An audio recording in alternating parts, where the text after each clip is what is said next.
United nation के recorded data के अनुसार अभी वर्ल्ड में ऑलमोस्ट 194 कंट्री एग्जिस्ट करती है, 194 कंट्री। लेकिन जब भी सुपर पावर की बात करते हैं, जब भी ग्लोबल सुपर पावर की बात करते हैं, तो एक ही कंट्री का नाम आता है, वो है यूनाइटेड स्टेट ऑफ अमेरिका।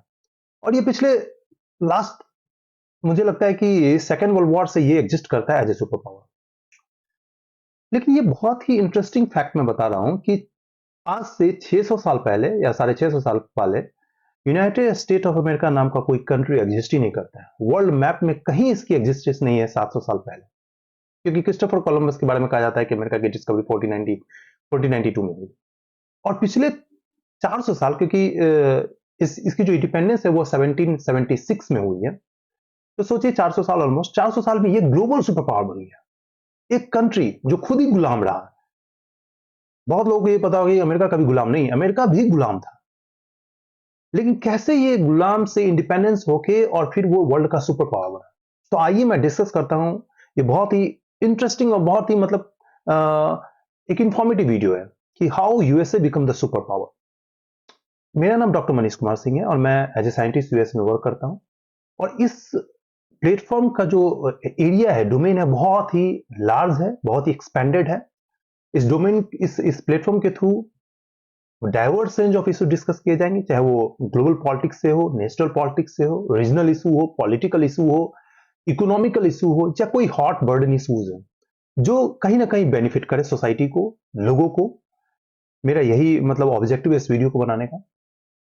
और हाँ, अगर कोई गलत इंफॉर्मेशन आपको शेयर की जाती है तो आप जरूर उसे कमेंट करें, रेक्टिफाई करें और मुझे शेयर करें, ताकि मैं भी अपने इंफॉर्मेशन को अपडेट कर सकूं। और ये एक प्रोडक्टिव मैकेनिज्म है किसी भी तरीके की। तो चलिए बिना डिले किए हुए मैं वीडियो को स्टार्ट करता हूं कि how the America become the super power. America मतलब मैं यहां डिस्कस करता हूं USA, United state of America. तो ये वीडियो डिस्कस करने के लिए सबसे पहले हमें जानना होगा कि अमेरिका है कहां, वर्ल्ड मैप में अमेरिका एग्जिस्ट कहां करते हैं। तो चलिए सबसे पहले हम डिस्कस करते हैं अमेरिका एग्जिस्ट कहां करता है। देखिए, वर्ल्ड में पूरे वर्ल्ड में 7 कॉन्टिनेंट है। पहला एशिया, क्योंकि सबसे लार्जेस्ट कॉन्टिनेंट है, जहां पे हिंदुस्तान और चाइना दोनों ही कंट्री एग्जिस्ट करती है। इसके अलावा Europe, Africa, south America, north America, Australia और अंटार्कटिका। तो आज जो मैं डिस्कस कर रहा हूं वो United state of America. United state of America जो है वो एग्जिस्ट करता है वो नॉर्थ अमेरिका सब कॉन्टिनेंट में। ठीक है।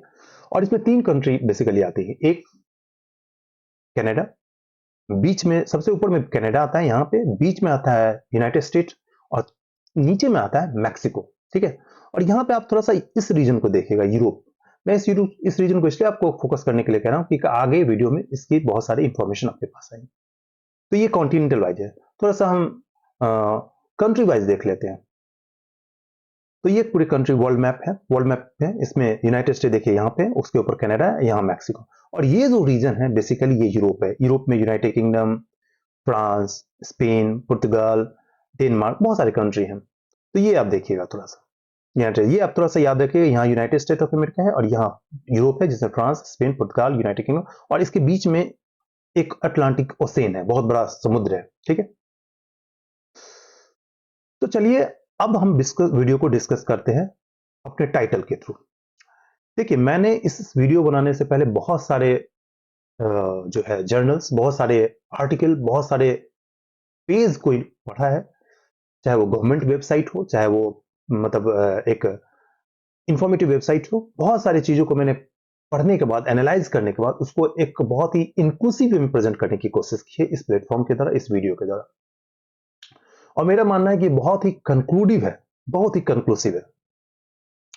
तो मैंने उसको पूरे को एनालाइज करने के बाद 7 पॉइंट डिवाइड किया है कि 7 key factor which has key role in USA to become the super power. तो वो 7 फैक्टर को मैं यहां डिस्कस करूंगा कि कैसे वो 7 फैक्टर यूएसए को सुपर पावर इमर्ज करने में बहुत की रोल इन्वॉल्व किया है। तो पहला जो फैक्टर है वो रिसोर्स फैक्टर है। ठीक है, ये रिसोर्स फैक्टर, उसके मैंने उसको सब डिवाइड किया, मैं उसको डिस्कस करूंगा, लेकिन ब्रॉडली मैंने 7 factor. Resource factor, USA policy पे फैक्टर, यूएसए की कौन सी पॉलिसी है जो यूएसए को सुपर पावर बनाए। तीसरा है साइंस एंड टेक्नोलॉजी। आज के दौर में बिना साइंस एंड टेक्नोलॉजी के कोई कंट्री पावरफुल और सुपर पावर नहीं बन सकते। Science and technology as a factor. Warfare और मिलिट्री पावर, वॉरफेयर और मिलिट्री फैक्टर कैसे यूएसए को सुपर पावर बनाया। पांचवा है पॉलिटिकल फैक्टर, छठा है जियोग्राफिकल फैक्टर और सेवेंथ है इकोनॉमिकल फैक्टर। ये 7 फैक्टर को मैं इंक्लूसिवली डिस्कस करूंगा इस पूरे वीडियो में। और कंक्लूसिवली आप खुद पूरे वीडियो को अगर देखेंगे, क्योंकि ये वीडियो थोड़ी लंबी होगी, बड़ी होगी, लेकिन बहुत इंफॉर्मेटिव होगी और एक स्टोरी की तरह, एक नैरेटिव की तरह प्रेजेंट किया गया। आप पूरे वीडियो को देखेंगे तो आपको बहुत अच्छा लगेगा और बहुत इंफॉर्मेटिव है, ये तो मैं श्योर हूं। तो चलिए डिस्कस करते हैं पहला फैक्टर, रिसोर्स फैक्टर। देखिए, रिसोर्स फैक्टर को मैंने डिवाइड किया है 2 पार्ट में। पहला ह्यूमन रिसोर्स है और दूसरा नेचुरल रिसोर्स है। देखिए, ह्यूमन रिसोर्स से होता क्या है? देखिए, किसी भी कंट्री की जो वहां रहने वाले लोग हैं उसको ह्यूमन रिसोर्सेज कहते हैं, ठीक है? तो मतलब उसका जो पॉपुलेशन है वो उसका ह्यूमन रिसोर्सेज। देखिए, अब ह्यूमन रिसोर्स किसी भी कंट्री के लिए कैसे एक मेजर रोल प्ले करेगा, इसका एक एग्जांपल देता हूं मैं। देखिए, आपके फैमिली में अगर 4 मेंबर है सपोज, और चारों के चारों बहुत लिटरेट हैं, कोई डॉक्टर है, कोई लॉयर है, कोई इंजीनियर है, कोई बिजनेसमैन है, चारों के चारों बहुत स्किल्ड है, पढ़े लिखे हैं। तो आपके उनके पास जो इकोनॉमिक अपॉर्चुनिटी होंगी, उनके पास चॉइस जो होगा, उनका जो लिविंग स्टैंडर्ड होगा वो बहुत अच्छा होगा। वो जो चाहे खरीद सकते हैं, मतलब अपने कैपेसिटी में। और एक अच्छा लाइफ, एक प्रोस्पेरस फैमिली जिसको कह सकते हैं, वो फैमिली होगी। और आपके नेबर्स में सपोज एक एग्जांपल लीजिए, जिसमें वहां भी 4 या 5 मेंबर है, लेकिन वो उसमें पढ़े लिखे नहीं है, वो इलिटरेट है और लेबर टाइप जॉब करते हैं। तो उनकी चॉइसेस लिमिट होगी, उनकी जो कैपेसिटी होगी वो लिमिट होगी, उनकी जो इकोनॉमिक पोटेंशियल होगी वो लिमिट होगी। क्यों? क्योंकि उनकी स्किलनेस कम है, मतलब उनकी जो स्किलनेस का लेवल है वो कम है एज कंपेयर टू आपके फैमिली। तो मतलब ये है कि किसी भी फैमिली में अगर स्किल्ड मैन पावर होगा तो उसका फैमिली प्रोस्पेरस होगा, और किसी की फैमिली अगर स्किल्ड मैन पावर कम होगा, लेस कैपेबल होगा, तो उसकी जो है प्रोस्पेरिटी कम होगी। यही एग्जांपल है कंट्री में भी। कंट्री मतलब देश, राष्ट्र एक फैमिली की तरह है। उसमें जितने पॉपुलेशन है वो उसके मेंबर की तरह है, और वो मेंबर मतलब वो जो रिसो ह्यूमन है, मतलब जो पॉपुलेशन है, जितना ज्यादा स्किल होगा, जितना ज्यादा लिटरेट होगा, उतनी ही ज्यादा उसकी कैपेबिलिटी होगी, उतनी ही ज्यादा वो कंट्री की प्रोडक्टिविटी होगी, ठीक है? तो यूनाइटेड स्टेट ऑफ अमेरिका इस प्रिंसिपल को बखूबी निभाया फ्रॉम द इनिशियल डे। मतलब वो अपने ह्यूमन रिसोर्स पे बहुत काम किया है। काम क्या किया है? मतलब उसने अपने ह्यूमन रिसोर्स को स्किल्ड किया है, प्रोडक्टिव किया है, ताकि एक ह्यूमन उस पूरे उसके कंट्री को चेंज करने में एक बहुत की रोल प्ले करे। अब देखिए, स्किल होता कैसे ह्यूमन रिसोर्स से, मतलब कैसे यूएसए ने अपने ह्यूमन को स्किल किया, प्रोस्पेरस किया, कैसे मतलब एक बहुत ही एजुकेटेड किया। तो सबसे पहले उन्होंने क्या किया? अपने एजुकेशन को बढ़ाया, हर एक लोगों को उन्होंने एजुकेटेड किया। आपको मैं बताऊं कि वहां की जो लिटरेसी रेट है, ये देखिए, ये डेटा ऑलमोस्ट सारे स्टेट का मोर देन 90 मतलब परसेंट है। मतलब एवरेज अगर बात करें, किसी का 85 भी है, ये देखिए, किसी का 85 भी है, लेकिन आपको अगर देखिएगा तो सारे के सारे स्टेट में, 50 स्टेट हैं यूएसए में, सारे की लिटरेसी रेट बहुत ही अच्छी है। और ये उन्होंने शुरू से ही किया, जब इंडिपेंडेंस हुआ तभी से शुरू किया। आपको मैं बताऊं डेटा के अनुसार, ये आप डेटा देखिएगा कि यूएसए जो है वो अपने यूनाइटेड स्टेट जो अमेरिका है, वो पूरे स्कूल में स्कूल एजुकेशन पर बहुत ज्यादा खर्च करता है। और second largest United state of America, आप यहां देखिएगा इस डेटा को, United state of America expand almost $19,380 पर पीपल। मतलब एक बच्चे पे वो स्कूल में इतने डॉलर खर्च करता है। आप सोचिए कि 19,000, इसको आप 83 से मल्टीप्लाई करके आप देख सकते हैं। और ये सेकंड लार्जेस्ट है पूरे वर्ल्ड में। इससे ऊपर एक कंट्री है यूरोप की, लग्जमबर्ग, जो बहुत छोटी कंट्री, इसकी पॉपुलेशन बहुत कम है, लेकिन USA third largest population country, इसके बावजूद ये इतना पैसा खर्च करता है, और वो भी क्या, डॉलर में। तो सोचिए इसकी मैन पावर, मतलब जो ह्यूमन रिसोर्स वो स्किल होगी ही होगी, डेफिनेटली होगी, क्योंकि खर्च कर रहा है वो स्किल कर रहा है, वो एजुकेट कर रहा है। और ये डेटा है।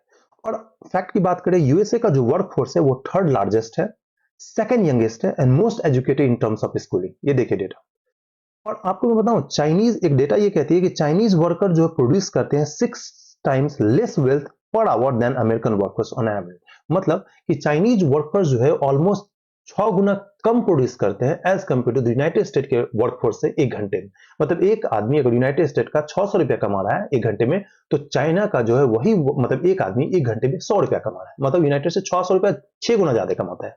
तो ये क्यों? क्योंकि उसकी स्किलनेस अच्छी है, बहुत अच्छी है, स्किल्ड ह्यूमन रिसोर्स है, ठीक है? यही डेटा मैंने जो बताया कि सेकंड लार्जेस्ट है, देखिए लग्जमबर्ग सबसे पहले, उसके बाद यूनाइटेड स्टेट ही आता है, $19,380 पर पॉपुलेशन। अब आप सोचेंगे कि अगर मान लीजिए स्किल है तो प्रोडक्टिविटी होगा, और स्किलनेस पे खर्च भी यूनाइटेड स्टेट बहुत ज्यादा करता है, जो मैंने पहले बताया। आप अब मैं आपको इसको जीडीपी के टर्म में बताता हूँ।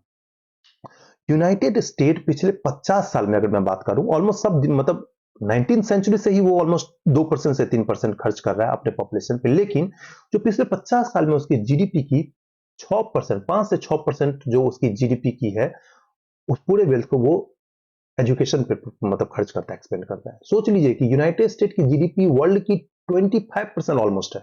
सोचिए पूरे विश्व का जीडीपी का 25% अकेला यूएसए है, और उसका 6% वो अपने पॉपुलेशन पे खर्च करता है, जबकि उसकी पॉपुलेशन इंडिया की पॉपुलेशन से अगर बात करें तो ऑलमोस्ट 4 गुना कम है।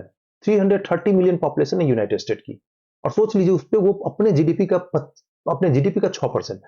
अब जीडीपी की बात करें तो मैं आपको बता दूं, जीडीपी का मतलब होता है उस कंट्री की total wealth, gross domestic product. तो आपको पता है कि यूनाइटेड स्टेट की इकोनॉमी वर्ल्ड की टॉप मोस्ट इकोनॉमी, इंडिया की इकोनॉमी के का अगर हम कंपेयर करें यूएस की कंपेयर करें, तो इंडिया की इकोनॉमी से 8 गुना ज्यादा है यूएस की इकोनॉमी, और उसका सोचिए वो 6% करता है। इंडिया अभी भी 3% ही खर्च कर रहा है अपनी इकोनॉमी का, जबकि 8 गुना कम है और उसका 3%, जबकि वो 8 गुना ज्यादा है और उसका 6%। सोचिए कि कितना डिफरेंसेज है इंडिया और यूएसए। मैं यहाँ पे किसी को कंपेयर नहीं कर रहा हूं, मैं एक एग्जैक्ट इंफॉर्मेशन डेटा बताने की कोशिश कर रहा हूं। तो ये देखिए यहाँ जो यूएसए ने ये देखिए कि पिछले 50 साल में इन्होंने 5 से 6% अपने जीडीपी का एक्सपेंस किया है यूएसए के स्किलनेस पे, एजुकेशन।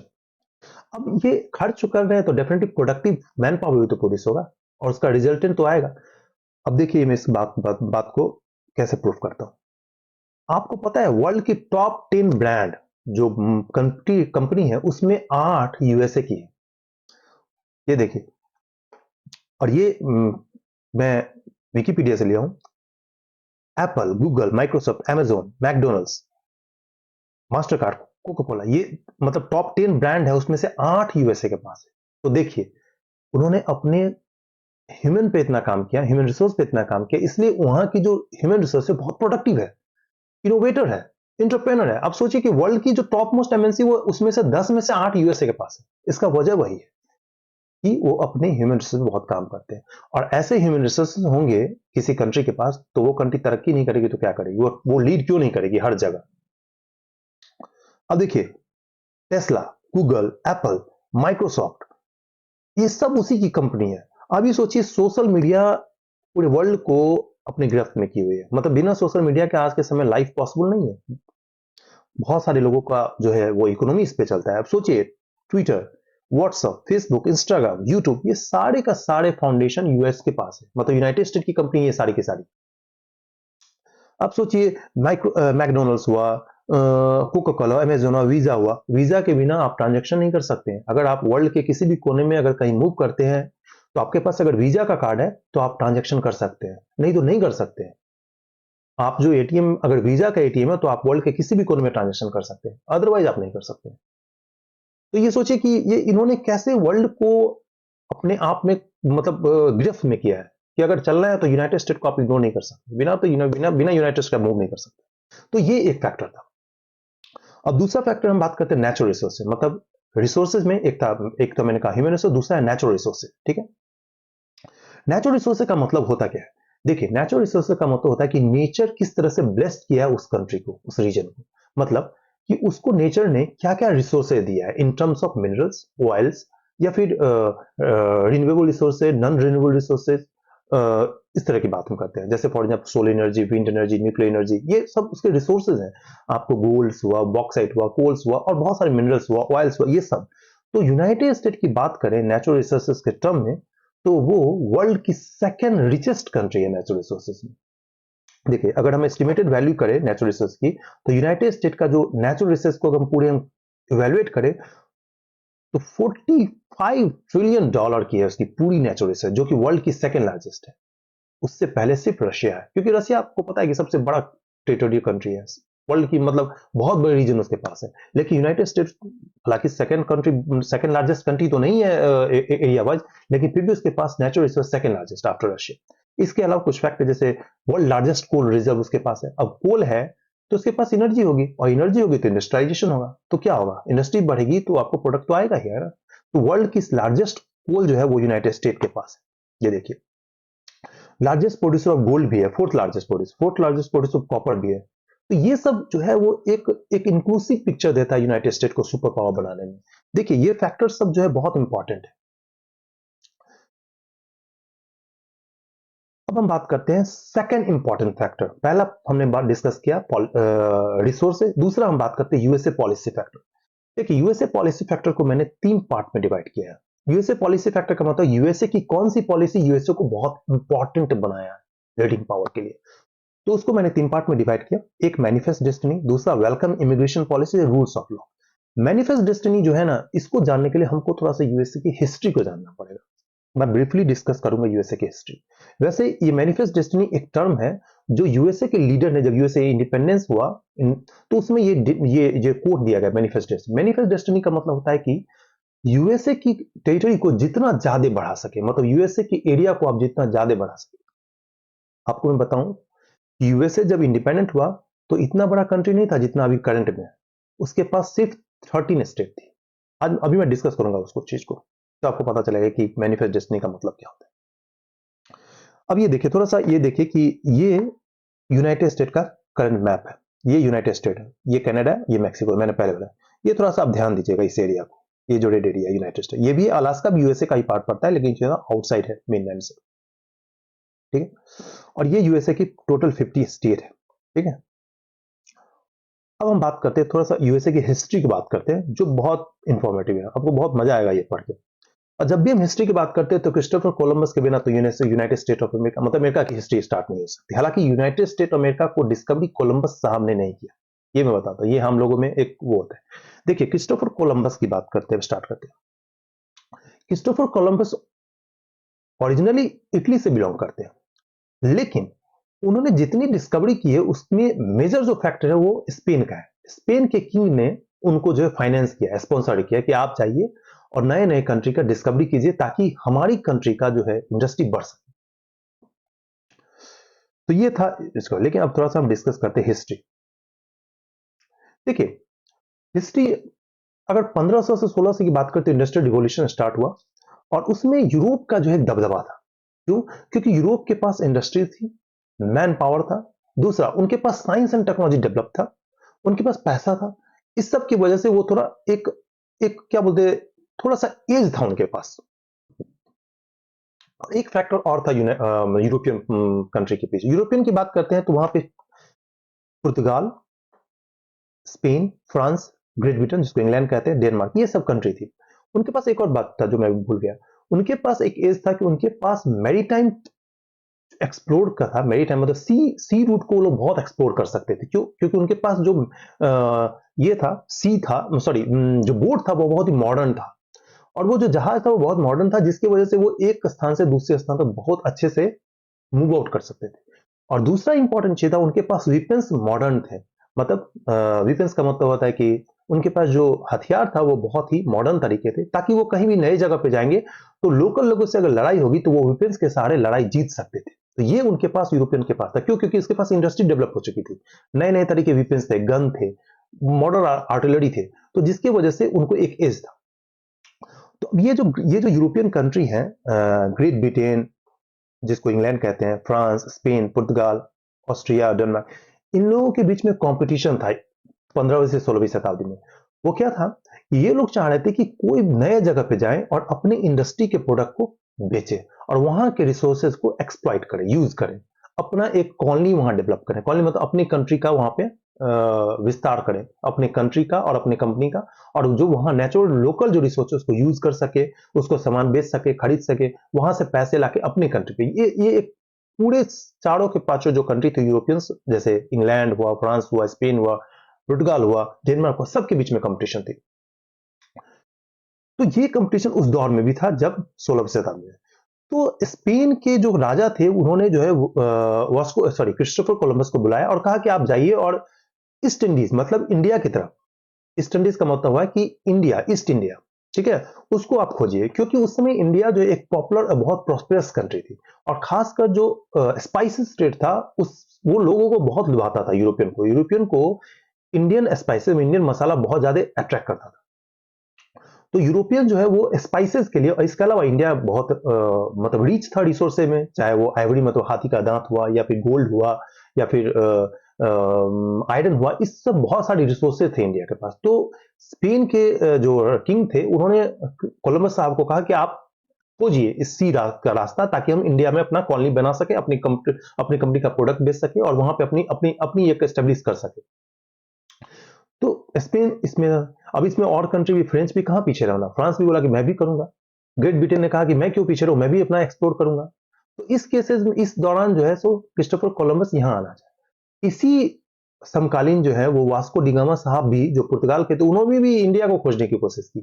खैर हम यहाँ वास्को डिगामा की बात नहीं करेंगे, हम यहाँ क्रिस्टोफर कोलंबस की बात करेंगे, क्योंकि हमारा जो टॉपिक है वो यूएस के रिलेटेड है।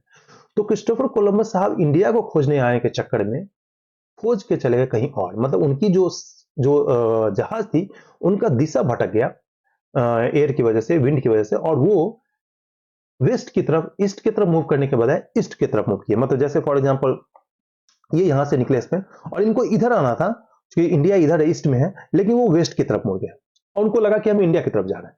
और वो जाते जाते जाते जाते एक आइसलैंड पे उन्होंने उतरा, जिसको कैरिबियन आइसलैंड के रूप में आज नाम जानते हैं, जैसे टोबैगो, त्रिनिदाद एंड टोबैगो हुआ, जमैका हुआ, ये सब कंट्री।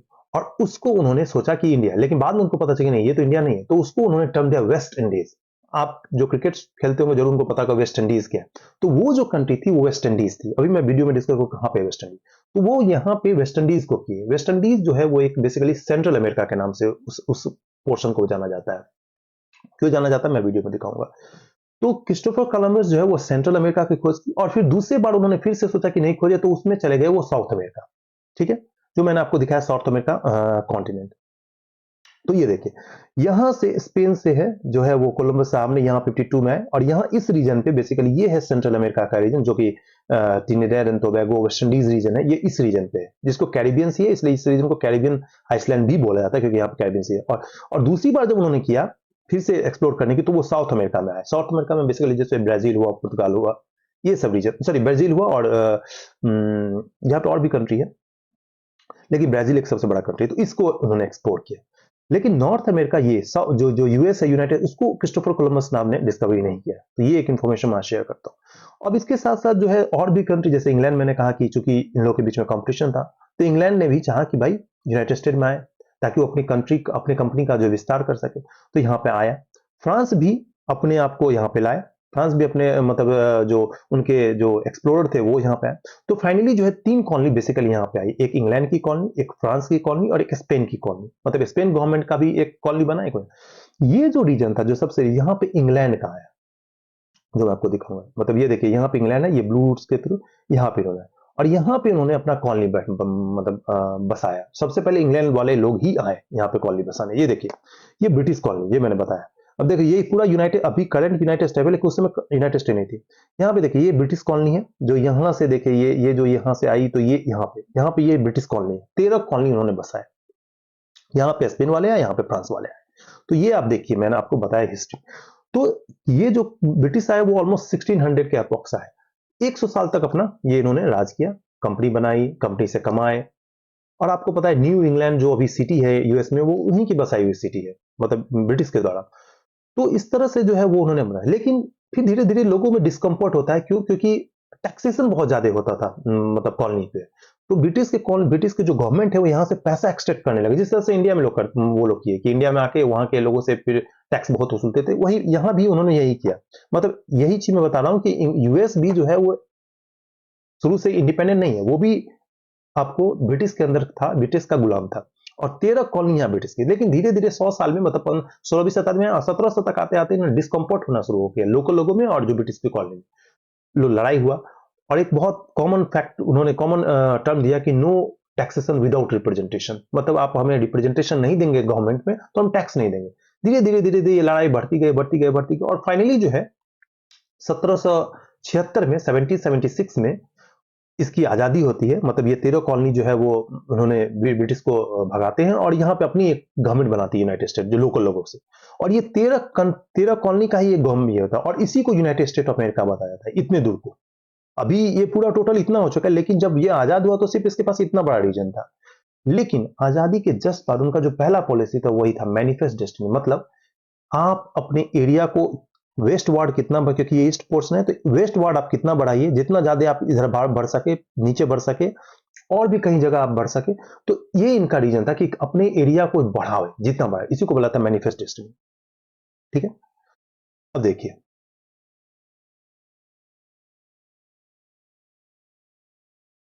ये देखिए, तो ये रहा 13 कॉलोनी जो मैंने आपको बताया कि यूनाइटेड स्टेट ऑफ अमेरिका, और इधर जो है वो स्पेन था, सॉरी यहाँ फ्रांस था और यहाँ स्पेन का रीजन था। तो यूनाइटेड स्टेट जब आजाद हुआ, मतलब 1776 ईस्वी में, तो वेस्ट वार्ड एक्सपेंशन हुआ उनका, मैंने 1776 में बेसिकली आजाद हुआ और 1801 से लेकर 1861 तक ये वेस्ट वार्ड एक्सपेंशन किए। और इसी दौरान एक बहुत बड़ा हिस्ट्री का डील हुआ जिसको कहा जाता है लुसियाना परचेज। अब लुसियाना परचेज जो था वो बेसिकली फ्रेंच गवर्नमेंट में, चूंकि आपको मैं बताऊं कि यहाँ पे फ्रेंच कॉलोनी था, तो क्या कि इन्होंने फ्रेंच गवर्नमेंट से एक ट्रीटी साइन करते हैं। और ट्रीटी साइन में उन्होंने क्या किया कि $15 मिलियन में ये पूरा लुसियाना का ये जो रीजन था बेसिकली इन्होंने परचेस किया। अब ये रीजन परचेस करने के बाद यूएसए को एक बहुत बड़ा लैंड मिला, जिसको जिससे उसको बहुत तरक्की मिली। लुसियाना परचेस के बाद उन्होंने फिर फ्लोरिडा जो स्पेनिश था उसको भी उन्होंने मर्ज किया 1890 में। इसके बाद स्पेनिश अमेरिका वार होता है यहाँ पे, जो नीचे स्पेन का था, मैंने कहा यहाँ फ्रांस था और यहाँ स्पेन था, तो फ्रांस से तो इन्होंने खरीद लिया लुइसियाना पर, अब स्पेन के साथ इन्होंने लड़ाई किया तो उसके जीत लिया और फिर इनको इस रीजन को उन्होंने जो है मर्ज किया। आपको मैं बताऊं कि जो टेक्सास रीजन है, कैलिफोर्निया रीजन है, ये सब बेसिकली स्पेनिश पार्ट था, लेकिन बाद में उनको उन्होंने यूएसए में अपने में इमर्ज कर दिया। और इसीलिए खासकर कभी कभी ये आवाज उठती है कि टेक्सास जो है वो इंडिपेंडेंस बन जाएगा, यूएसए से हटना चाहता है। इसका वजह भी यही है क्योंकि यही एक राय हुई थी। अब देखिए थोड़ा सा मैं देखिए 1783 में कितना बड़ा रीजन था, इतना सा रीजन था यूनाइटेड स्टेट। 1803 में देखिए लुइसियाना परचेज हुआ और ये हो गया इतना बड़ा रीजन, फिर उन्होंने लड़ाई किया, फिर इन्होंने जो है स्पेनिश वॉर हुआ और एक बहुत बड़ा रीजन उन्होंने को डेवलप किया। तो ये था यूएसए कैसे अपनी ज्योग्राफी को बढ़ाया, कैसे यूएसए ने अपनी ज्योग्राफी को बढ़ाया ताकि वर्ल्ड में एक बड़ा पावर बन सके। तो ये एक ज्योग्राफिकल फैक्टर भी है। अब बात करते हैं हम लोग welcome immigration policy. Policy factor में पहले मैंने डिस्कस किया कि मैनिफेस्ट डेस्टिनी, दूसरा है वेलकम इमिग्रेशन पॉलिसी। देखिए वेलकम इमिग्रेशन पॉलिसी का मतलब होता है इमिग्रेंट को वेलकम करना, मतलब इमिग्रेंट का मतलब जो उस कंट्री का पर्सन नहीं है, वो उस कंट्री का सिटीजन है लेकिन फिर भी बाहर के लोगों को आप मतलब वेलकम करते हैं कि आप आइए हमारे देश में रहिए। तो ये इनका एक पॉलिसी था वेलकम इमिग्रेशन पॉलिसी। देखिए इसका वजह क्या है। देखिए यूनाइटेड स्टेट ऑफ अमेरिका जब आजाद हुआ तो उसके पास छोटी कंट्री थी और उसके पास लैंड था और लोग बहुत कम थे, तो उन्होंने सोचा कि अपनी कंट्री को बढ़ाने के लिए हमें तो लोगों की भी आवश्यकता होगी और लोग के लिए मतलब पब्लिक वहां पे मर्ज हो गए, तो इसलिए उन्होंने एक पॉलिसी लाया नेचुरलाइजेशन एक्ट।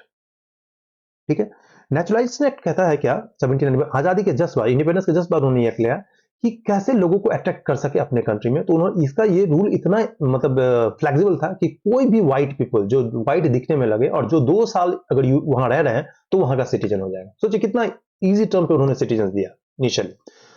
इसीलिए कहा जाता है कि यूएसए को कहा जाता है a bunch of flower, bunch of mix flower, मतलब यूएसए की जो कंट्री है उसमें बहुत सारे डाइवर्स पॉपुलेशन है। वहां कोई नेशनल मतलब क्या बोलते हैं, यूरोप का भी है, वहां कोई जर्मनी का भी है, वहां कोई डेनमार्क का है, ऑस्ट्रिया का है, कनाडा का है, मैक्सिको का है, कोई वियतनाम का है, कोई जापान का है, सब कोई मतलब मिक्स पॉपुलेशन है यूनाइटेड स्टेट ऑफ अमेरिका में। इसलिए उसको बोला जाता है कि is a bunch of mix flower. और इसीलिए एक एक डेली जर्नल अलेक्जेंडर का था, उन्होंने लिखा कि we are the nation of immigrants, मतलब हम जो देश हैं वो इमिग्रेंट के हैं। और पता है ये जो इनकी सोच थी ये आज के मॉडर्न यूएसए को बनाने में एक बहुत बड़ा की रोल किया। आज अभी मैं डिस्कस करूंगा। आपको पता है कि कुछ टॉप इमिग्रेंट जो यूएसए की परिभाषा ही बदल दी है। बहुत ऐसे इमिग्रेंट हैं जिन्होंने यूएसए को टोटली वर्ल्ड में एक नया चेहरा नाम दिया। सबसे पहले अल्बर्ट आइंस्टीन। बहुत सारे लोग जानते हैं कि अल्बर्ट आइंस्टीन जो है वो जर्मनी के, हाँ जी बिल्कुल। अल्बर्ट आइंस्टीन का जन्म जो है जर्मनी में हुआ, लेकिन वो जर्मनी में रहे नहीं, उन्होंने स्विट्जरलैंड में जाके अपनी एजुकेशन की और फाइनली वो यूएसए में आए क्योंकि जर्मनी में जो है उनको रहने के लिए जो है सो वो थ्रेट था उनके लाइफ में, इसलिए फाइनली वो यूएस में आए। तो eight the end of his life, मतलब एंड क्या, मिडिल से एंड तक वो जो यूएस सिटीजन थे। अब आपको बताते हैं गूगल। गूगल के बारे में आप लोगों ने सामने सुना होगा। आज गूगल के बिना लाइफ पॉसिबल नहीं है, लेकिन गूगल का फाउंडेशन जो दिया गया उसके को फाउंडर थे सर्जी ब्रेन। और ये को फाउंडर कहाँ के रहने वाले थे, ये रशिया के रहने वाले थे जो यूएसए इमिग्रेंट थे। सोचिए अगर ये बंदा नहीं होता तो आज गूगल नहीं होता, और गूगल नहीं होता तो लाइफ कैसी होती, जस्ट इमेजिन। आप देखिए यूट्यूब, आज यूट्यूब एक बहुत बड़ा प्रोफेशनल वेबसाइट बन चुका है और बहुत सारे लोगों के लिए एक मतलब एक वे ऑफ इनकम है और इन्फॉर्मेशन शेयर किया जाता है। लेकिन यूट्यूब का फाउंडेशन जो है वो किसने दिया आपको पता है? 3 लोगों ने। उसमें से 2 जो थे वो इमिग्रेंट थे। एक स्टीव चेन जो ताइवान से थे, ये देखिए, और दूसरा था जावेद करीम जो कि जर्मनी से। हालाँकि इनका जो मतलब ओरिजिनल थे ये बांग्लादेश के थे, जावेद करीम, क्योंकि इनके फादर शायद बांग्लादेश से थे या मदर। लेकिन स्टीव चेन और जावेद करीम ये दोनों इमिग्रेंट थे, यूनाइटेड स्टेट के नहीं थे, और इन्होंने यूट्यूब का फाउंडेशन दिया। सोचिए आप कि ये अगर नहीं होते तो यूट्यूब नहीं होता। तीसरा देखिए आपको जैन कॉम, व्हाट्सएप के को फाउंडर, वो भी सोवियत यूनियन के थे। आप सोच सकते हैं कि जो आप जींस पहनते हैं लिवाइस का, उसका फाउंडेशन मतलब उसको जो सबसे पहले किसने लाया था? Levi's Strauss. इन्होंने ही ब्लू लेवाइस जींस को सबसे पहले इंट्रोड्यूस किया था यूएसए में, और वर्ल्ड आज लेवाइस का आप समझते हैं कि जींस में लेवाइस सबसे बड़ी ब्रांड है अभी, और वो जर्मनी के थे, सोचिए। और जो सबसे मॉडर्न मैं यहाँ पे बात करना चाहता हूँ, आजकल हर लोग जानते होंगे, एलन मस्क। कौन नहीं जानता इस बंदे को? ये वर्ल्ड का रिचेस्ट पर्सन है। आपको पता है ये बंदा है कहाँ का? ये एक्चुअली साउथ अफ्रीका का है, जिसके फादर और मदर साउथ अफ्रीका के थे। और ये बंदा एजुकेशन एजुकेशन कनाडा में लेता है और फाइनली यूएस में आता है, और यूएसए में आके तो इसने रिवोल्यूशनाइज कर जाता है पूरे वर्ल्ड को। आज वर्ल्ड का सबसे रिचेस्ट पर्सन। इसके बारे में एक मेरा वीडियो है, मैं जरूर उसको बनाऊंगा, अभी वो कंप्लीट नहीं हुआ, तो विल शो यू। तो ये जो इमिग्रेंट है, सोचिए कि इस इमिग्रेंट मैंने कुछ कुछ जो नामचीन लोगों का यहाँ पे इंफॉर्मेशन दिया है। अगर ये नहीं होते तो सोचिए यूएसए कहीं ना कहीं तो हर्ट होता अपने लीडरशिप में, अपने ग्लोबल पावर में। सोचिए गूगल नहीं होता, व्हाट्सएप नहीं होता, ट्विटर नहीं होता, टेस्ला नहीं होता, लिवाइस नहीं होता, ऐसे बहुत सारे मतलब कंपनी नहीं होती, तो क्या यूएसए कहीं ना कहीं तो जरूर फर्क पड़ता है इसको। अब बात करते हैं रूल्स ऑफ। देखिए रूल्स ऑफ लॉ का मैं एक एक टर्म में डिफिनेशन, रूल्स ऑफ लॉ का मतलब होता है कि equality before law, every citizen is equal before law. मतलब कोई बड़ा नहीं, कोई छोटा नहीं, हर हर सिटीजन जो है वो इक्वल है लॉ के लिए। और यही वजह है कि इमिग्रेंट मतलब बाहर से आने वाले लोग भी उतना ही मतलब उनको इकोनॉमिक अपॉर्चुनिटी दिया गया जितना कि जो वहाँ के लोकल है। तभी तो एलन मस्क आज रिचेस्ट पर्सन हो चुका है। अब बात करते हैं साइंस एंड टेक्नोलॉजी फैक्टर। देखिए बिना साइंस एंड टेक्नोलॉजी के कोई भी कंट्री प्रोस्पेरस नहीं बन सकती है, कोई लीडर नहीं बन सकती, ग्लोबल सुपर पावर नहीं बन सकती, और ये यूएस बहुत शुरू से जानता है।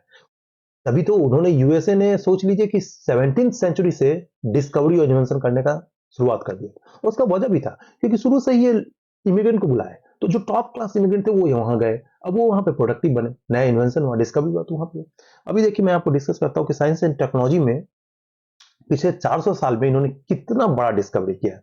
आपको पता है कि जो चेयर है, swing chair, बायोफोकल्स, flexible urinary Kaithal, ये जो थे ये सब इन्होंने 17th सेंचुरी में, 18th सेंचुरी में इन्होंने मतलब डिस्कवर किया। इसके अलावा एलिवेटर, मशीन गन, ये जो है वो आपको real air brake, metal detector. सोचिए फर्स्ट वर्ल्ड वॉर से पहले इन्होंने मेटल डिटेक्टर को डिस्कवर कर दिया था। Electric fan, railway air brake, सोचिए उस समय कितना बड़ा रोल किया होगा air brake system railway system ने। मशीन गन, एलिवेटर, ये सब उन्होंने बहुत पहले डिस्कवरी कर दिया, बहुत सब पहले इन्वेंशन कर दिया। सोलर सेल की बात अब आप करते हैं उन्होंने 1883 में ही सोलर सेल डेवलप कर लिया था, सोच लीजिए। Photographic film, ball point pen जो आज यूज कर रहे हैं वो उन्होंने 1888 में डिस्कवर किया। पे फोन सोचिए 1889 में, 1889 में उन्होंने पे फोन को डेवलप कर दिया था। व्हाट ए कंट्री के बारे में मैं क्या बोलूं, मतलब एक्सेलेंट। आज वर्ल्ड जो एरोप्लेन है वो उन्होंने राइट एंड ब्रदर्स 1903 में यूनाइटेड स्टेट, वो भी इन्हीं को जाता है credit. Modern day digital computer वो भी इन्हीं को जाता है। मैग्नेटिक रेजोनेंस इमेजिंग मतलब एमआरआई जो स्कैनिंग होता है वो भी यूएस ने ही दिया है हमें वर्ल्ड को। न्यूक्लियर बॉम्ब भी यूएसए ने ही सबसे पहले वर्ल्ड को दिया। सेल फोन, इंटरनेट जो है, आप देखिए इंटरनेट का भी डिस्कवरी, इंटरनेट का भी जो है वो उन्होंने ही दिया है।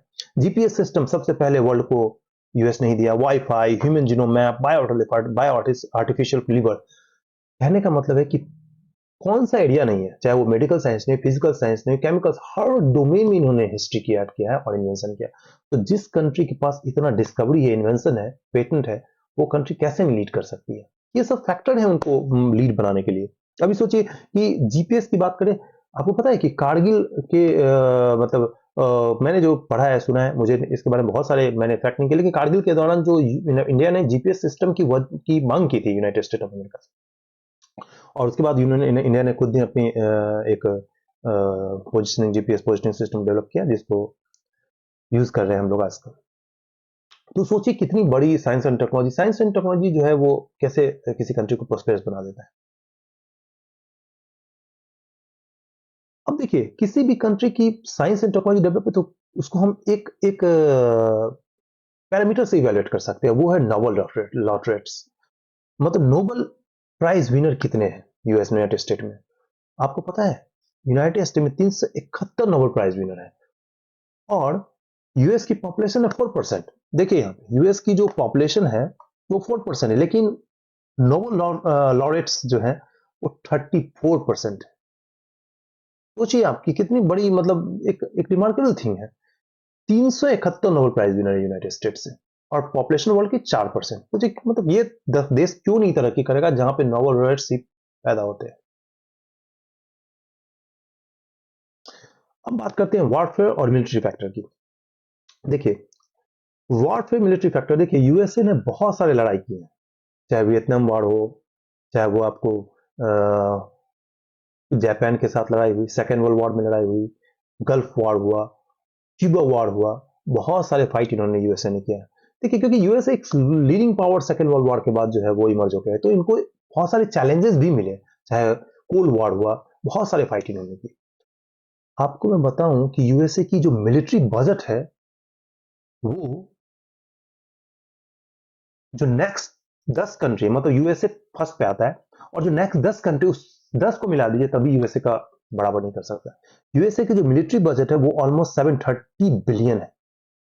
और सोचिए सेकंड पे चाइना जो कि 261 है, उसके बाद जो 10 नेक्स्ट कंट्री, सब 10 को ऐड कर दिए तब यूनाइटेड स्टेट अकेला होगा। मतलब एक तरफ यूनाइटेड स्टेट और नेक्स्ट 10 बराबर हो जाता है। और ये 2019 का डेटा है, मैं आपको जो रिसेंट डेटा हूँ वो डेटा हूँ वो दिखा रहा हूँ। देखिए ये जो है वो 2022 के अनुसार 877। सोचिए मतलब जिस कंट्री की मिलिट्री बजट ही इतनी बड़ी है वो कंट्री कितना ताकत होगा मिलिट्री के टर्म्स में। और यही वजह है इनके पास मॉडर्न, मतलब एक सबसे मॉडर्न टेक्निक्स के वेपन्स हैं इसके पास। और ये ऐसा नहीं है कि मतलब अभी से है। अभी देखिए टॉप 20 कंट्री जो मिलिट्री स्पेंड किया पिछले 50 साल में, मतलब after second war, United state का देखिए बजट क्या है। ये देखिए यूनाइटेड स्टेट फर्स्ट है यहाँ पे और बाकी से देख लीजिए, उसके बाद यूके है, जापान है, चाइना, लेकिन इसका गैप देखिए कहाँ ये है और कहाँ ये है। मतलब इन्होंने बहुत खर्च किया मिलिट्री पे और इसका वजह भी है क्योंकि इनका जो मिशन है वो वर्ल्ड के सारे कंट्री में चलता रहता है, ऑलमोस्ट कंट्री। कुछ कंट्री को अगर छोड़ जैसे इंडिया चाइना वहां पे नहीं, लेकिन ऑलमोस्ट वर्ल्ड के सारे कंट्री में इनका मिशन चलता रहता है। और इसका मैं बताता हूँ एक चीज। और वेपन्स की बात करते हैं, देखिए वेपन्स की जब भी बात करते हैं तो सबसे पहला होता है न्यूक्लियर वेपन्स। अब यूएस यूनाइटेड स्टेट सबसे पहले मैंने बताया कि सबसे पहले न्यूक्लियर वेपन्स जो है वो यूनाइटेड स्टेट बनाए, मतलब 1945 में उन्होंने सबसे पहले इवन यूज भी कर दिया हिरोशिमा पे, जापान पे।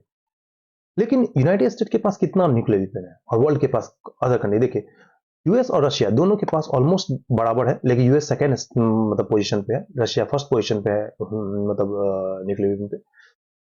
इसके अलावा चाइना, फ्रांस, यूनाइटेड किंगडम, लेकिन यूएसए और रशिया एक दूसरे के बराबर। हालांकि ये जो है वो एक एग्जैक्ट डेटा नहीं है, मैं बता दूं, क्योंकि कोई भी कंट्री अपने एग्जैक्ट डेटा को नहीं प्रोजेक्ट करती है। दूसरी बात करते हैं हम लोग इंटर कॉन्टिनेंटल बैलिस्टिक मिसाइल। ये जो है इंटर कॉन्टिनेंटल बैलिस्टिक मिसाइल, मतलब एक कॉन्टिनेंट से दूसरे कॉन्टिनेंट, जैसे फॉर एग्जांपल अमेरिका में रहते हुए वो एशिया में, मतलब मिसाइल के थ्रू वो अपने टारगेट को हिट कर सकता है। मतलब अमेरिका में रह के वो इंडिया को टारगेट कर सकता है, अमेरिका में रह के वो पाकिस्तान को टारगेट कर सकता है। मतलब 6000 5000 माइल को वो आराम से कर सकता है। मतलब इंटर कॉन्टिनेंटल बैलिस्टिक मिसाइल का मतलब ये है कि वो एक कॉन्टिनेंट से दूसरे कॉन्टिनेंट को हिट कर सकता है। तो ये इनके पास भी है। हालांकि इंडिया के पास बहुत सारे कंट्री, लेकिन इनके पास बहुत डाइवर्स रेंज है, मॉडर्न रेंज है। इसके अलावा इनके पास जो है वो एयरक्राफ्ट कैरियर है, मतलब कि ये वर्ल्ड के किसी भी, जैसे फॉर एग्जांपल किसी भी ओशन में, कहीं पे भी, अटलांटिक ओशन हो चाहे फिर पैसिफिक ओशन, कहीं पे भी इनके पास जो जो है वो जहाज है, उन पे उस पे आराम से कोई भी एयरक्राफ्ट लैंड कर सकती है और वहां एक तरह से आर्टिफिशियल जो है वो क्या बोलते हैं उसको, रणभूमि तैयार कर सकते हैं। वहां से वो बेसिकली वो एयरक्राफ्ट लॉन्च करेगी, फाइट करेगी, मतलब वहां पे इसको कोई लैंड की जरूरत नहीं। तो इनके पास बहुत सारे एयरक्राफ्ट कैरियर है। ये देखिए जैसे फॉर एग्जांपल इसमें जो है उसकी जो एयरप्लेन है वो मतलब फाइटर जेट जो है वो लैंड की और यहीं से फिर वो अपना वो टारगेट हिट करती है, मतलब सी में रह के। तो ये कहीं भी कर सकती है। दूसरा इनके पास जो है वो सब मेराइन न्यूक्लियर पावर भी है, मतलब जमीन सॉरी समुद्र के अंदर से रह के ये बेसिकली क्या हो सकता है, न्यूक्लियर अटैक कर सकते हैं। इनके पास एयर मतलब एयर से भी मतलब ये न्यूक्लियर अटैक कर सकते हैं, लैंड से भी कर सकते हैं, बिलो द सी भी कर सकते हैं, सारे तरीके से ये मतलब न्यूक्लियर अटैक कर सकते हैं। इसके अलावा इनके पास जो है वो लिफ्ट कैरियर मतलब हेलीकॉप्टर भी है, जैसे चिंकूक। आप ये देखिए चिंकूक जो है बेसिकली, ये चिंकूक हेलीकॉप्टर ये बेसिकली क्या करता है कि हेलीकॉप्टर को, जो वॉरफेयर को चाहे फिर आर्टिलरी को, बड़े बड़े टैंक को, ये एक स्थान से एक पोजीशन से दूसरे पोजीशन ले जा सकते हैं। जैसे बहुत सारे ऐसे जगह है जहाँ पे रूट नहीं है, लैंड रूट नहीं, या फिर मान लीजिए जहाँ पे बहुत सारे स्नोफॉल हो रहे हैं वहां पे रूट नहीं है, तो उस केसेस में इनका जो ये चिंकूक हेलीकॉप्टर है, इसके अलावा और भी बहुत सारे लिफ्ट हेलीकॉप्टर है जो टैंक को, उसकी आर्टिलरी को, इवन मतलब सोल्जर को एक पोजीशन से दूसरे पोजीशन ले जा सकते हैं। तो ये एक इनका की पर्पज है। अभी इंडिया ने भी चिंकुक शायद बाय किया है यूएसए से। तो ये बहुत सारे फैक्टर हैं जो मतलब यूएसए को मिलिट्री पावर में बहुत करती है। Global fire power 2023 military strength, ये देखिए इसमें यूनाइटेड स्टेट फर्स्ट पोजीशन, भला हो भी क्यों नहीं, इतना सारा इनके पास मतलब स्ट्रेंथ है, तो फर्स्ट पावर तो आएगा ही। अब बात करते हैं हम लोग जो बहुत इंपॉर्टेंट चीज है, मैं बात करता हूं यहाँ पे यूएसए मिलिट्री प्रेजेंस, मतलब यूएसए की मिलिट्री बेस। मैंने मिलिट्री में दो चीज डिस्कस किया, एक तो बजट, दूसरा वीपीएस, और दूसरा मिलिट्री बेस। मिलिट्री बेस का मतलब होता है कि यूएसए की प्रेजेंस, आपको पता है यूएसए ऑलमोस्ट वर्ल्ड के सारे कंट्री में उसका मिलिट्री बेस है। मिलिट्री बेस का मतलब है कि वो उस कंट्री को यूज कर सकता है युद्ध के दौरान, मतलब वॉर के दौरान। चाइना के में यूएस की प्रेजेंस नहीं है, इंडिया में नहीं है, रशिया में नहीं, इस तीन कंट्री के बारे में एग्जैक्ट इन्फॉर्मेशन की, बाकी सारे कंट्री में इसकी मिलिट्री बेस है। आप सोचिए साउथ कोरिया में इसके पास 73 बेसेज है, जापान में 120 बेसेज है, मतलब 120 जगह पे इसकी जो है इसकी आर्मी है वहां पे। ऑस्ट्रेलिया में इसकी आर्मी है, सऊदी अरब में इसकी आर्मी है, कुवैत में है, टर्की में है, इटली में है, जर्मनी में है, यूके में है, स्पेन, क्यूबा, कनाडा, वर्ल्ड के सारे कंट्री में सॉरी वर्ल्ड के सारी कंट्री में इन्होंने अपने मिलिट्री प्रेजेंस को इंश्योर किया है। क्यों? कि कहीं भी ये लड़ाई कर सकते हैं, कहीं भी फाइट कर, इसलिए कहा जाता है कि वर्ल्ड में इनकी मिशन चलती रहती है। अब जिसकी आर्मी पूरे वर्ल्ड में हो, वो बड़ा सुपर पावर क्यों नहीं रहेगा?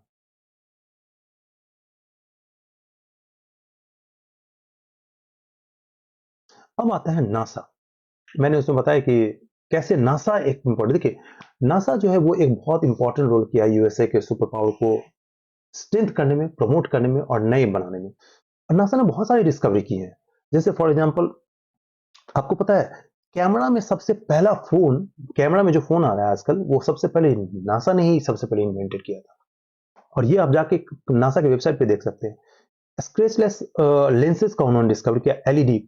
एलईडी एक बहुत बड़ा डिस्कवरी था इलेक्ट्रॉनिक सेक्टर में, लाइट इमिटिंग डायोड, और ये इन्होंने ही नासा ने ही किया था। इसके अलावा एथलेटिक सूट, और मैं एक बात बताऊं, नासा ऐसा कुछ नहीं कि एरोस्पेस के रिलेटेड ही रिसर्च करते हैं, वो बहुत डाइवर्स रिसर्च करते हैं। सोचिए कि ये एथलेटिक शूज भी रिसर्च मतलब इन्होंने बनाया। इसके अलावा जो है वो थर्मोमीटर, इसके अलावा जो है सो wireless headphone, water purification system भी उन्होंने बनाया, मतलब फॉल ब्लैंकेट्स भी बनाया। इसके अलावा जो है वो आपको देखिए कि मेमोरी फोम भी उन्होंने बनाया, स्मोक डिटेक्टर बनाया, artificial limb, computer mouse, portable computer, ये सब नासा ने ही बनाया है। फ्रीज ड्राइड फूड, ये देखिए फ्रीज ड्राइड फूड का बड़ा इंपॉर्टेंट रोल है जब एरोस्पेस में लोग जाते हैं। तो ये सब चीज नासा है। तो सोचिए नासा मतलब कोई भी कंट्री को डेवलप, मैं ये प्रिपरेशन करना चाह रहा हूँ कि कोई भी कंट्री को डेवलप करने के लिए एक इंक्लूसिव पिक्चर चाहिए, हर डायमेंशन पे स्ट्रांग पॉइंट होना चाहिए। तभी कोई कंट्री, जैसे फैमिली को स्ट्रांग होने के लिए हर मेंबर को स्ट्रांग होना पड़ता है, उसी तरह से कंट्री को स्ट्रांग करने के लिए हर डायमेंशन, हर सेक्टर को इंपॉर्टेंट बनना पड़ता है, मजबूत बनना पड़ता है, तब कंट्री एक सुपर पावर होती है। अब बात करते हैं पॉलिटिकल फैक्टर, ये बड़ा इंपॉर्टेंट फैक्टर है। और पॉलिटिकल फैक्टर को मैंने दो पार्ट में डिवाइड किया है, एक प्री वर्ल्ड वॉर, एक post world war. Pre world war का मतलब होता है कि वर्ल्ड वॉर से पहले, देखिए वर्ल्ड वॉर से पहले जो इनकी मैंने स्टडी किया, इसमें एक चीज मुझे बहुत अच्छी चीज रिप्रेजेंट होती है, वो एक्सीलेंट लीडरशिप। इनकी जो लीडरशिप थी बहुत ही ऑनेस्टी थी, बहुत फारसाइटेड थी, ऑब्जेक्टिविटी बहुत हाई थी, और सारे के सारे लीडर का एक ऑब्जेक्टिव था, अमेरिका फर्स्ट पॉलिसी। मतलब पहला पॉलिसी होना चाहिए कि अमेरिका को हम वर्ल्ड में सबसे सुपर पावर बनाए। ये इनको जब आजाद हुए तभी से, जब इनके पास छोटी सी कंट्री 17 कॉलोनी को बना के जो कंट्री बनाए उसी समय से थी। सब लीडर यही चाहते थे कि यूएसए को हम कैसे सुपर पावर बनाए, और ये सारे लीडरशिप में दिखता है। अब देखिए, चाहे वो जॉर्ज वॉशिंगटन जो फर्स्ट प्रेसिडेंट थे, आप उनके बारे में स्टडी कीजिएगा तो आपको लगेगा कि उन्होंने यूएसए को एक सुपर पावर बनाने में बड़ा इंपॉर्टेंट ट्रेड किया। बेंजामिन फ्रैंकलिन, ये नाम मतलब he is a man of multi talent. ये इकोनॉमिस्ट थे, ये साइंटिस्ट थे, ये आपको एक स्टेट्समैन भी थे, एक बिजनेसमैन भी थे, और ये एक बहुत बड़ा लीडर भी इमर्ज होकर आए। आप इनके बारे में जानिएगा बेंजामिन फ्रैंकलिन, और इनका आप चेहरा जरूर देखेंगे क्योंकि यूएस के डॉलर पे, मतलब यूएसए की करेंसी पे इनका जो है पिक्चर आता है बेंजामिन फ्रैंकलिन का। इसके अलावा अब्राहम लिंकन, उन्होंने तो बहुत ही स्लैव कल्चर के लिए इन्होंने बहुत बड़ा रोल किया। इसके अलावा जो है वो Martin Luther, Barack Obama, Kennedy, ये सारे के सारे जो है यूएसए के। आप सोचिए कि देखिए, जो एक टाइम था जब व्हाइट एंड ब्लैक का जो वो फाइट होता था, उसको इन्होंने बहुत अच्छे तरीके से टैकल किया, और आज यूएस को बनाने में इक्वल रोल करते हैं, चाहे वो ब्लैक हो व्हाइट हो, एवरीबॉडी इज इक्वल, और यहाँ पे सबको इक्वल राइट दिया गया है, कोई डिस्क्रिपेंसी नहीं। इसे मैंने कहा अमेरिका फर्स्ट पॉलिसी जो है ना, ये सारे लीडरशिप में आपको मिलेगा, सारे लीडरशिप। दूसरा बात करते हैं पोस्ट वर्ल्ड वॉर की। देखिए, पोस्ट वर्ल्ड मतलब जो 92nd वर्ल्ड वॉर जो खत्म हुआ, तो उसके बाद एक बहुत बड़ा कॉन्फ्रेंस ऑर्गेनाइज किया गया, उसका नाम था ब्रेटन वुड कॉन्फ्रेंस, जो कि 1944 में हुआ। ये कॉन्फ्रेंस पूरे वर्ल्ड को एक नया चेहरा दिया, और इसका मेन ऑब्जेक्टिविटी ये था कि वर्ल्ड में एक नया लॉ एंड ऑर्डर किया जा सके, वर्ल्ड को कनेक्ट किया जा सके। देखिए, मैं आपको बताऊं कि पिछला 2 वर्ल्ड वॉर से लोगों को यह सीख मिल चुकी थी कि वर्ल्ड वॉर का एक बहुत बड़ा रीजन है इकोनॉमिक डिसकनेक्टिविटी। मतलब एक कंट्री दूसरे कंट्री के साथ इकोनॉमिक कनेक्टेड नहीं है, मतलब एक कंट्री का ग्रोथ दूसरे कंट्री पर डिपेंडेंट नहीं है। और यही वजह है कि दोनों वर्ल्ड वॉर में जर्मनी एज ए मतलब फाइटर आया, ऑस्ट्रिया, ये बहुत सारे जो कंट्री थे यूरोप के, एक दूसरे से डिपेंडेंट नहीं थे इकोनॉमिकली, तो इसलिए लोगों को एक दूसरे पे डिपेंडेंट, कंट्री के एक दूसरे पे डिपेंडेंसी नहीं थी, तो वो कभी भी लड़ाई कर लेते थे।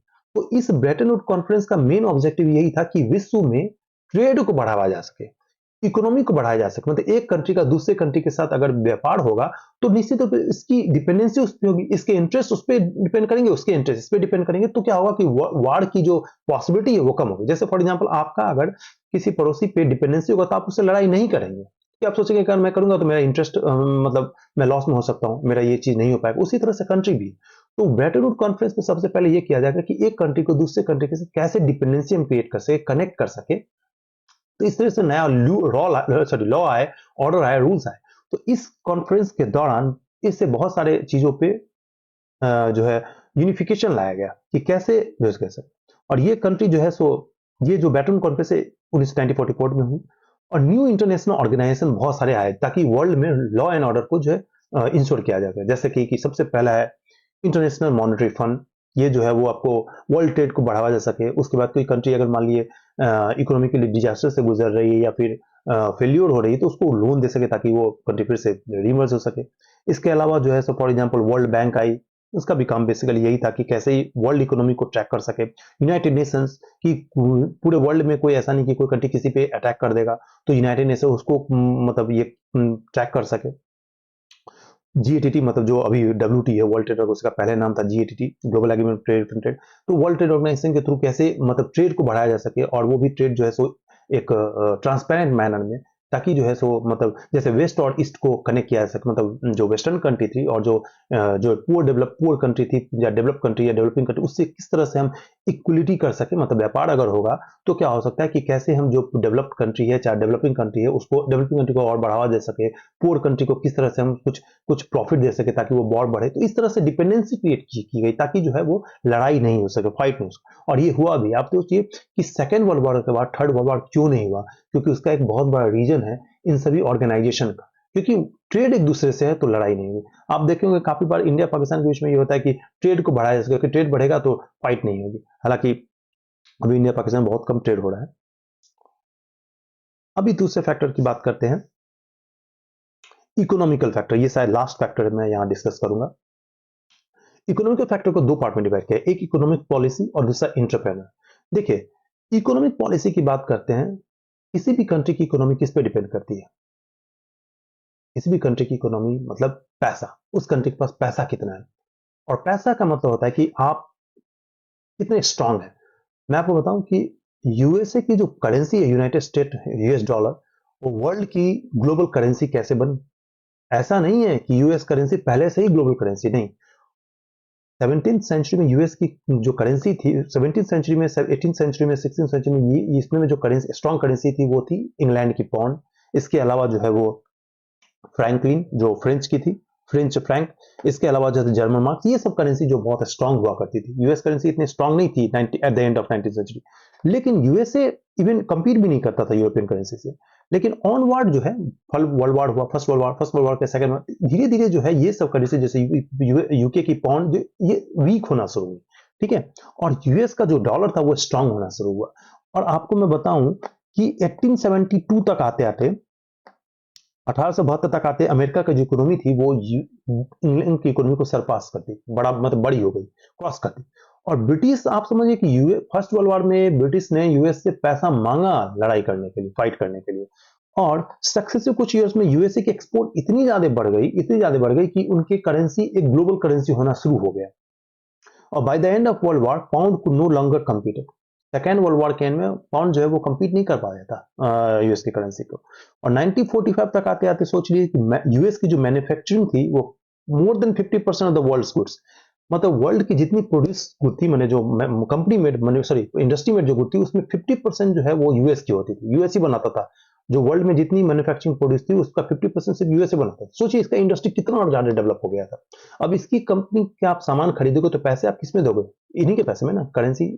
इसीलिए सेकेंड वर्ल्ड वॉर तक आते आते यूएस डॉलर बहुत स्ट्रांग हो गया।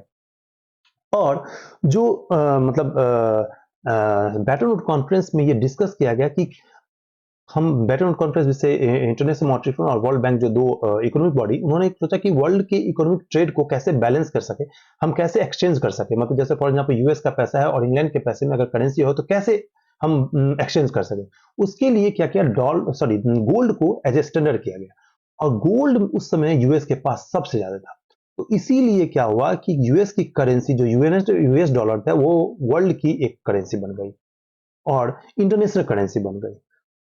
और US holding bulk of reserve food, so USA emerge new international currency. मतलब पूरे वर्ल्ड में यूनाइटेड स्टेट का जो करेंसी था वर्ल्ड का, वो करेंसी। अब देखिए, अब यूएसडी जो है वर्ल्ड की इंटरनेशनल करेंसी हो गई, तो सोच लीजिए कि वर्ल्ड की इकोनॉमी में दबदबा किसका होगा, यूएस का होगा ऑब्वियसली। इसके अलावा आपको मैं बताऊं इंटरप्रेन्योर, देखिए किसी भी कंट्री की जो इकोनॉमिक कैपेसिटी है, पोटेंशियल है, वो उस कंट्री की कंपनी में, मतलब कितनी कंपनी है उसके पास, ऑर्गेनाइजेशन जो कि आपको एक्सपोर्ट कर सके, वो डिफाइन करती है। आपको बताऊं कि ये जो डेटा मैं यहाँ पे डिस्कस कर रहा हूँ कि 2000 मतलब लार्जेस्ट मल्टीनेशनल कंपनी 2008 से, उसमें 35% जो है वो यूनाइटेड स्टेट की है। आप सोच लीजिए कि यूनाइटेड स्टेट के पास मोर देन 21,000 एमएनसी कंपनी है। यहाँ पे पूरा डेटा है, आप देखिए फोर्ब्स के डेटा के अनुसार यूनाइटेड स्टेट के पास ऑलमोस्ट 21,000 एमएनसी है। बाकी सबके पास देखिए कितना है और यूनाइटेड स्टेट कितना है। ये देखिए 35% जो यूनाइटेड स्टेट के पास एमएनसी है, जो मतलब वर्ल्ड की है। तो जिस कंट्री के पास इतना एमएनसी होगा वो कंट्री कैसे नहीं इकोनॉमिक लीड करेगी। तो इसी वजह से यूनाइटेड स्टेट जो है हर डोमेन में, चाहे वो मिलिट्री डोमेन में हो, इकोनॉमिकल डोमेन में, पॉलिटिकल डोमेन में, और इनकी जो पॉलिसी है, इमिग्रेशन पॉलिसी, वो इतनी अच्छी है जिसकी वजह से क्रीम लोग आते हैं। मैं अपने बारे में बताता हूँ, मैं यहाँ पे एज ए साइंटिस्ट वर्क करता हूँ। मैं क्यों यहाँ आया, क्यों, क्योंकि मुझे यहाँ पे अपॉर्चुनिटी ज्यादा है। और अपॉर्चुनिटी ज्यादा है, देखिए मैं यहाँ पे अपॉर्चुनिटी, लेकिन इस कंट्री को मेरे से फायदा, तभी उन्होंने मुझे बुलाया है। ऐसा नहीं कि कहीं पे, ये अभी भी साइंस एंड टेक्नोलॉजी को इतना ज्यादा प्रमोट करते हैं कि कोई अगर साइंस एंड टेक्नोलॉजी में स्किल है और इस कंट्री को बेनिफिट कर सकता है, तो ये ऑलवेज वेलकम करते हैं। और उसी को बुलाता है वेलकम इनोवेशन, मतलब आइए और कंट्री को बनाने में मदद कीजिए। और मैंने आपको बताया भी है बहुत सारे एग्जांपल, एलन मस्क, सर्जी ब्रनर, चाहे गूगल के फाउंडर हो, चाहे फिर बहुत सारे ऐसे जो यहाँ पे आए और इनको वर्ल्ड का मतलब एक बहुत बड़ा पावरफुल बनाए। तो इस तरह से मैं पूरे वीडियो बहुत लंबी थी लेकिन बहुत ही अच्छी इंफॉर्मेटिव थी। आई आई होप कि आपको बहुत सारी इंफॉर्मेशन मिला होगा। तो इस तरह के वीडियो मैं लाते रहूंगा इस प्लेटफॉर्म के through. So thank you so much for watching this video and I wish कि आप इसको शेयर कीजिए, सब्सक्राइब कीजिए और कमेंट कीजिए, क्योंकि इससे मुझे एक एप्रिशिएशन भी मिलेगा। और अगर कोई गलती है तो आप मुझे जो रेक्टिफाई कीजिए कमेंट में। तो थैंक यू सो मच।